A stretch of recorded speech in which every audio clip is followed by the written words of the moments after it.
Hold me closer, tiny dancer. Count the headlights on the highway. Lay me down in sheets of linen. You had a busy day today. Ooh. How you do, sir? Not bad. You know Rocketman, but not bad. Am I a little bit close to You're Rocketman? good, but you know Rocketman. God damn. I almost had it, guys. God damn it here. Critics. You can't fucking trust them. He's good. He's no Rocketman, though. Would you give me a record deal? Hell no. Oh, god damn you. God damn you, man. You son of a bitch. Jesus here. I gotta shove that lighter up your ass. Oh, guys, welcome everybody to a brand new movie review where we talk about Rocketman. Show off that shirt, man. Have that shirt. Rocketman, baby, yeah. Rocketman.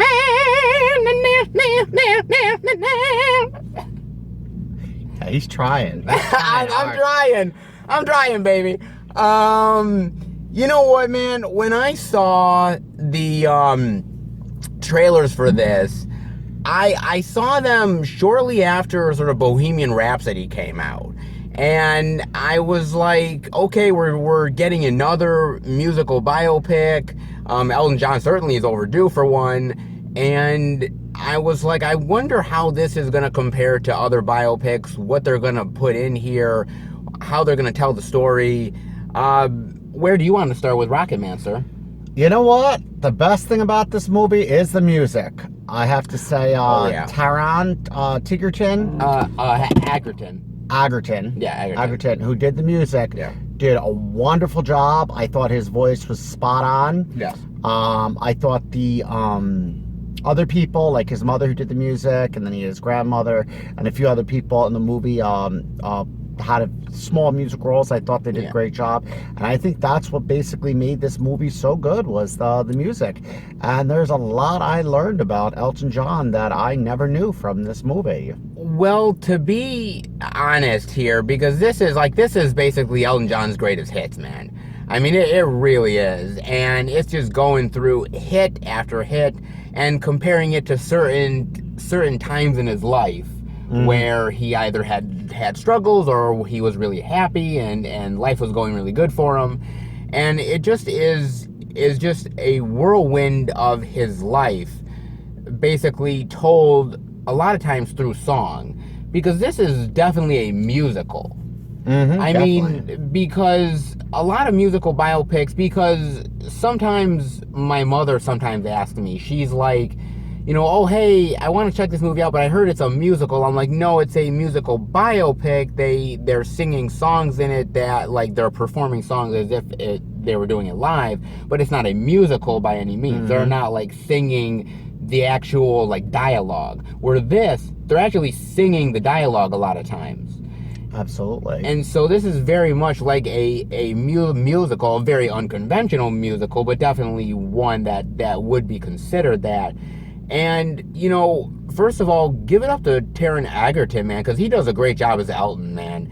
There were certain times where I was watching the movie, no lie, where he's got the glasses on, he's got the outfit, and I almost felt like they superimposed Elton John's face on top of his. I'm like, he looked so much like him. It was so uncanny. He really pulled it off, man. And I'm not always... I mean, I like Taron Egerton. He was in the Kingsman movies, and I watched him in Eddie the Eagle. I thought he was really good in that as well. He's not really known for this type of thing, but I think he wanted to try it and check it out, and you know, and see if he could pull it off. And I think he definitely pulled it off, man. He really did. And he honestly, when he's singing, that's his own voice. Absolutely. And he pulled that off, man, no doubt. Absolutely. I thought the plot was good where, you know, a lot of times the movies with these picks, they start from a point you don't like. They start from the teenage years, or Yeah. they start from, when he first became famous. This started from childhood. This basically showed you how shitty the Elton John's childhood was, what his real name was. And there's a point in the movie where it says you have to erase who you are to become who you want to be. Yes. And that was a black singer who said that, and that's exactly what he had to do. He had to erase who he was to become who he wanted to be. That's why he picked the name Elton John, and really changed everything about himself. I think that's what it was about, change. And this movie basically had a moral. You really want to change. You got to conform to, he was different. He was different than any of the artists at the time. He wanted to be somewhat of a rebel, and he was. He was, and again, when you have a name like Reginald Dwight, Absolutely. You ain't getting nowhere. I'm just saying. I'm being honest here. And exactly, that's why I think he picked the name he did, and I thought it was genius. And the songs he did, I thought were genius too. He was a very inventive and creative a pianist who really just, once he saw lyrics, he could instantly be like, okay, I have an idea for a tune just in my head. And he really just did a great job here. And you are right about the actual, starting in a certain place, because you start with him as a kid. And I wasn't expecting where it started right away, where he's just doing kid things, and suddenly he's outside, and suddenly he's singing, the bitch is bad, and I'm like, what the hell just happened here? Because I was not expecting this shit. It's like he's singing the bitch is back. Everyone is singing the bitch is back, and I'm like, okay, this is what we're doing here. And again, he's a kid that has a mother who's very, she's not exactly the most attentive mother in the world. She doesn't pay attention to him a lot of times. She always wants to go out and party. The father, oh jeez, the father is just really, he's there, but he's not there. You know what I mean? He just doesn't really care. Well, you see at the part of the movie where he gets a second family, and he's all in love with the second family, and Elton says, I guess everybody gets a second chance. Yeah, it's really one of those things where he didn't grow up with the most creativity in the world, really championing his talent, but he did it on his own. Yep, and he got to go to the Royal Academy of Music, which is a top-notch school, because of his talent, because of how talented he was. So, and he really could do amazing things with the piano nobody else could do, He's absolutely amazing in how he forms that together, and also the partnership that he has with his musical partner, they're Bernie. Yep, which they were like brothers. Played by Jamie Bell. And Jamie Bell did a great job, man. He did a great job as this guy who writes the lyrics. And I personally never knew about this guy. Yeah. I knew Elton, obviously. I thought he was the one that really came up with the lyrics. No, that was actually Bernie. And as much as we love the music, give it up for the lyrics, man. Absolutely. Because the lyrics, you can have great music all you want, but it's the lyrics that really hold on to it and really tug at your heartstrings at times. And he had phenomenal lyrics, and it's really interesting to see him and Elton's relationship. Mm-hmm. That how much of brothers they were. Well, that's the thing. They never had an argument in 50 years. Yes. They had little debates, but they never had argument. Little disagreements, but never an argument. That's crazy. Because that's how close. He might have argued with many other people. It shows his love life. It shows how Elton John was in love with his manager, and he had to ditch that manager and start fresh and find love. And that's what the rehab, when they showed him go through rehab, had showed him what he had to go through. Basically, he had to basically cut ties with a lot of people to start fresh. Yeah, and I do have to admit, there's always in these biopics, man, there's always that sort of asshole manager that uses you, and you got to get out from under him. It's a typical musical biopic staple. This was true. It did happen. At least we think it happened. So, because I always like to say that in any biopic, whether we're talking about musical biopics or just a straight up regular biopic about an extraordinary person, there's always a line between fact and fiction that you Yeah. kind of have to Absolutely. sit back and kind of realize, okay, not everything is true. We weren't there for conversations that happened, so you got to take some things with a grain of salt. That being said, you know, I mean, you did tell me that Elton John was an executive producer on this thing. Yeah, so you know I don't think he has a reason to lie. No, but maybe embellish things a little True. bit in his favor. Maybe just a tiny bit. Yeah. I mean, again, like I said, I think it's a very brilliant movie that goes back and forth from him being in rehab, really telling his story, to basically his younger years performing. And you know, it's kind of interesting because with any biopic, it's really about picking and choosing your battles, right? Because what do you want to show and what do you not want to show? Absolutely. Because there's a lot of things here, I'm not going to lie, that are not here that was in Elton John's life. Like, of course, his relationship that he had with Princess Diana is not in here. His fascination that he had with Marilyn Monroe. But this is his early years, remember? Well, no, but it went through his entire, like, musical... Yeah, but true, they showed the songs, but this only stopped at, like, as soon as he got rehab, which was in his 30s. It didn't really go further than that. It didn't show the relationship that it didn't show his 40s and his 50s. It didn't, and, you know, again, like, but even that, it was such a whirlwind of a movie that it definitely cherry-picked, like any musical biopic does. It definitely did. And, you know, and also, okay, we'll get to it now, because there is, see, in Bohemian Rhapsody, Freddie Mercury was gay. I mean, he was bisexual at some points, but he was pretty much gay. They didn't show much of the gay stuff. They showed it maybe, you know, like one or two scenes, if that. Here, you know, obviously we know Elton John is gay, and this is an R-rated movie, and they definitely did more than what Bohemian Rhapsody did, but I don't know if they did a ton more. I don't think they had to. I think basically they made the point he's gay. He had to come out to his family. I think they showed it was very tough for him. Having that relationship with the manager was very tough. But I don't think they needed much. I think this movie, which I like, concentrated on the music. Didn't concentrate too much on his...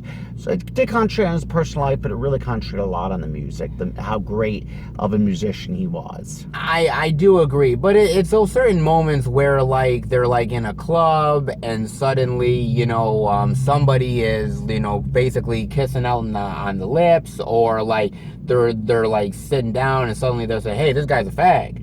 And it's like, you know, just literally like, you know, literally like, oh, that's it, done. I don't know if the conversations were that simple. Who knows, maybe they were, maybe they weren't, but it gets the point across. He obviously, it shows him sleeping with a couple people.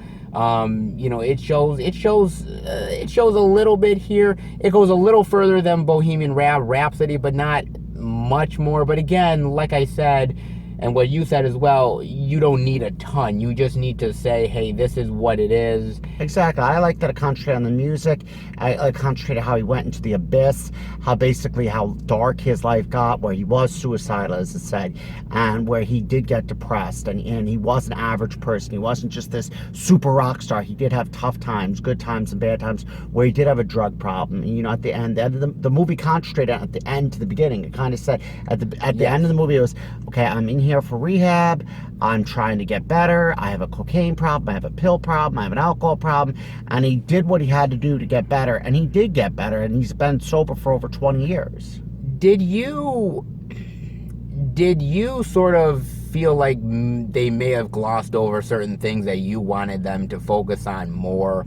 Like whether it was maybe the suicide attempts, or maybe his sort of falling out with his family, or any... Do you feel like anything, I guess, was lacking here? I thought this was a genius movie. It was made. I really liked it. I thought it covered everything in small sequences like it was meant to. Like I said, it's a very whirlwind of a movie, because there's certain times when everything is going so fast for Elton. Like, he's like, there's one scene where he's literally like doing so much singing and dancing, and then he sort of almost goes up like a rocket. And the next thing you know, he's on an airplane, and he's like, yeah. and he's, oh yeah, I'm here. Like it's such a whirlwind craziness for his life that I guess like that's just how it was for him, and that's how it's depicted in the movie. It's like I said, it's not straightforward. It's very like all over the place, a little choppy, but I think it works for the most part, and I think what holds it together are the musical sequences that hold it together, that keep it from falling apart. And I think because of that, it may be more successful of a movie than it has any right to be, because without those sequences, I almost feel like the movie might fail. Yeah. Because of it. It's the music is definitely, because Elton John is again, he's an accomplished singer, he's accomplished, songwriter, or helped to be a songwriter with his partner. And again, if you love Elton John, this is Elton John's greatest hits, and you just, again, you're going along with the story but singing along at the same time. Absolutely. It's catchy, guys. It really is catchy. I not gonna loved lie. it. Yeah, it's catchy. So even though the songs are very catchy and it's something that is very infectious while you're listening to it, let me ask you this: do you feel like, because this is not a regular standard biopic like you'd see with Bohemian Rhapsody or the Buddy Holly story or anything like that? It's definitely a rock and roll fantasy. Hell, it even says it on the poster, for Christ's sake. I mean, did you like that, or did you feel like you wanted something a little more regular, a little more sort of like just the same thing you've seen before? Well, I don't like regular. I've never liked regular. The one thing I love about Elton John is he is unusual. He is unconventional. And I assume not just his music, I assume the movie he was going to do was going to be unconventional. It was not going to be totally regular. It was going to be something different, unique. It was going to be something completely special, different than any other biopic out there. And I think that's what's going to make it so popular, and people go to the movies to see it, because it's not your regular type of musical biopic. It's something completely different, something original, something new. And I think that's what Elton John, being the executive producer, wanted to bring to the movie, wanted to make it different, wanted to make it unique. I agree with you, because there's certain moments here that are so fantastical that I'm like thinking to myself, this shit can't possibly be real. There's that one moment where he's at the Troubadour, right? And he's there, and he's playing for the first time in the States, and he's playing the song, and suddenly what happens is he's literally he's almost like floating in midair while he's playing. And I'm thinking to myself, like, I'm like, well, I'm watching the movie, I'm like, get the fuck out of here, man. He did not float. No, that could not have possibly happened. And I'm okay with it. I'm okay that it's a fantasy. I get it. But then I see the fact that there's a fucking picture at the end of the fucking movie where that literally happened. He literally was floating in midair while playing. For like a second or two, they got the perfect picture. I mean, in the movie, they showed slow motion. But yeah, they got the perfect picture in real life of him floating. I'm like, God damn, he really is the Rocketman. Exactly. That's why it's called the Rocketman. God damn. I'm just waiting for the point where he says, yeah, I literally like rocketed right to the airplane. And I'm like, damn, it's like, holy shit. So some of that stuff was actually real. A lot of it obviously is not real, very much embellished, but it's very different and unique compared to what you've seen before. But I will say this much: there is some points that I take off for the movie, and one of them is the fact that I feel like certain things in the movie, certain aspects, they don't feel, whether you want to call it resolved or whether or not, like, they feel like it's not like taken care of. You don't know what happens, I think. And one of the things where I feel like it's really affected, and at least in my eyes, is like things with like the manager. Like the manager, just at the end of the movie, he's sort of done, and you don't know whether or not like they ever saw each other again, or there was a lawsuit, or you never knew really exactly how that whole thing got taken care of. You don't know, exactly what happened with his mother or father again. There's a lot of threads that kind of feel left hanging a little bit. And I understand it's real life. It's not everything is wrapped up in a cookie cutter way, but did you feel like you wanted a little bit more of like resolution to things? I did want a little bit more resolution and closure, but I think it was done on purpose because they want you. This is to basically open up a new fan base for Elton John, this movie. Okay. Open up a new fan base so people can research his life and see about his life and see about his music and see about his personal life. And I think what this movie did, it gave you a little gist of his music, his life, and I think people are going to try to discover more about Elton John. That's why I think they did that on purpose, leaving those open threads. I think so too. But to me, it would have been nice had they had a little end thing where they said, "Oh, hey, the manager, they had a lawsuit and it didn't work out or something." Like they had a nice little thing at the end for Elton as far as like his contribution to the AIDS community, and of course that he found somebody that he could actually love in his life, and that he's raising kids, but there are certain things where I felt I would have liked to have seen a little bit of sort of wrapping up of certain storylines that wasn't quite there. Again, you could do the research for the band, but just as a singular story, it would have been nice to wrap it up a little bit more. And I'll also say this. I feel like there are certain actors out there who, because when you're playing somebody in a musical biopic, a lot of times when people are playing them, that person is already dead. Whether it's Freddie Mercury with Bohemian Rhapsody, when there's been a ton of Buddy Holly biopics, Richie Valens. My God, there's been a ton of them. The problem is with certain actors, there's almost a chance that they could like it's almost they could make it a parody of the actual person. A lot of times not, but did you feel like we said he did a great job, but do you feel like he inhabited Elton, or did you feel like it was more of a parody that this is... No, I think what he did is he played the role beautifully. I don't think it was a parody. I think he just signified the role. Okay, you felt like, because a lot of times, because I'm not gonna lie, in the movie, he's wearing outlandish fucking costumes, man. Outlandish costumes, outlandish outfits. That it was all real because you see the pictures at the end, but like, again, there's a chance where an actor could take that and be like, I'm just gonna be so fucking outlandish because it is what it is. I'm wearing this stuff, and I could be a parody of the man instead of actually playing the man. No, I think he did a beautiful job playing the man instead of being a parody. I agree. I gotta admit, I really love the end where it's him recreating the music video for I'm Still Standing. I love where he's like, I'm still standing better than I ever been. Here's the Bible. Okay, Rocketman. Take down my hopes and dreams, asshole. Son of a bitch. I'm not trying to. But I'm just saying Rocketman. Elton John. After this review, I'm telling you, he's a goner.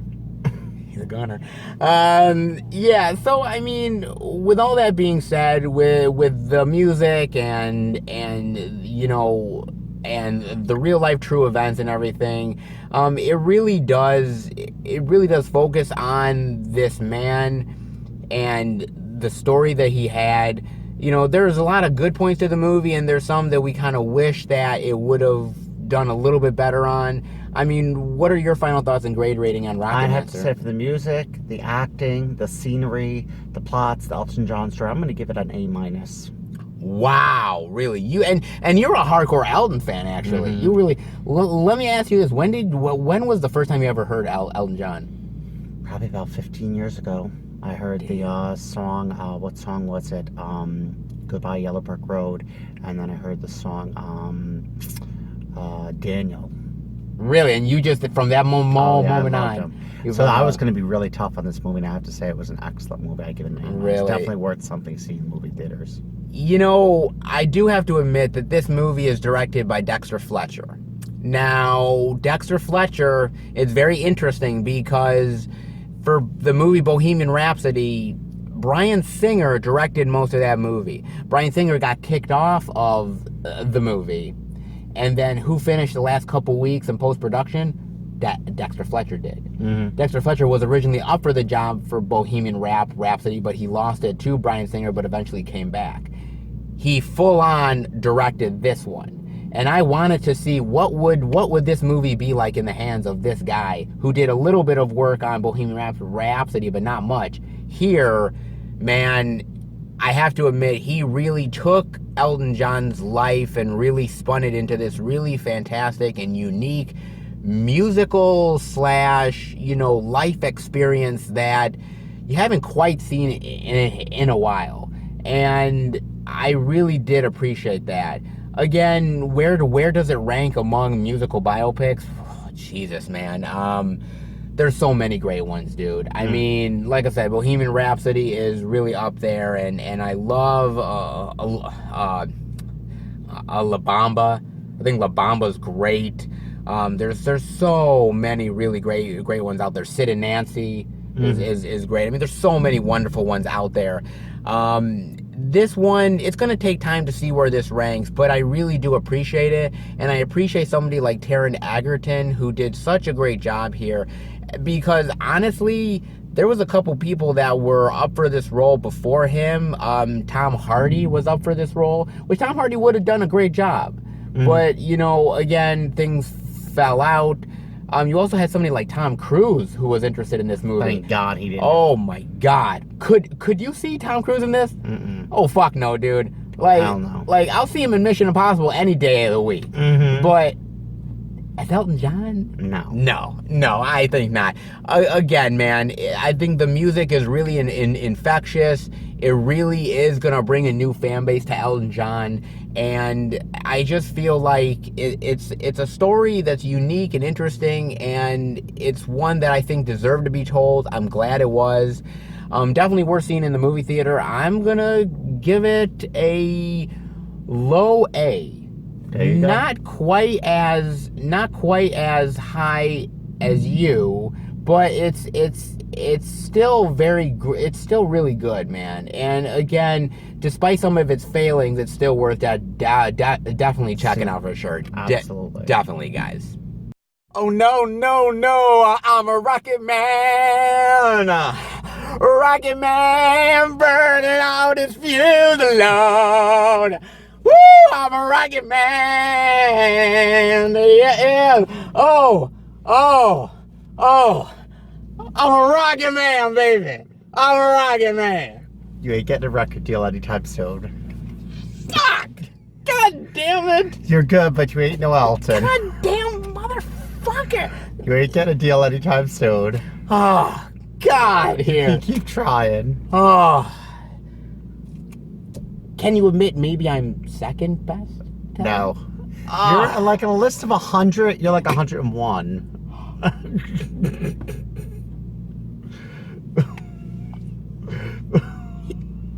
I can't get any love. I can't get any love from this guy. You son of a... I'm gonna stick these glasses where the sun don't shine. I really am. Oh. Maybe that'll make me sing like Elton. Yes, and then you'll be 100 and I'll be 100. Yeah. Exactly. Oh, God. Guys, I hope you enjoyed the review. If you did, definitely give it a thumbs up. And we will be back next time for another movie review. Sadly, with no singing pizzazz that I have, because my singing pizzazz is quite good, guys. Wouldn't you agree? Yes, you're wonderful. Oh! oh, I knew he would, because I'm a bitch, yes, man. Oh, all right. All right? He's trying. He's trying. I am succeeding, guys.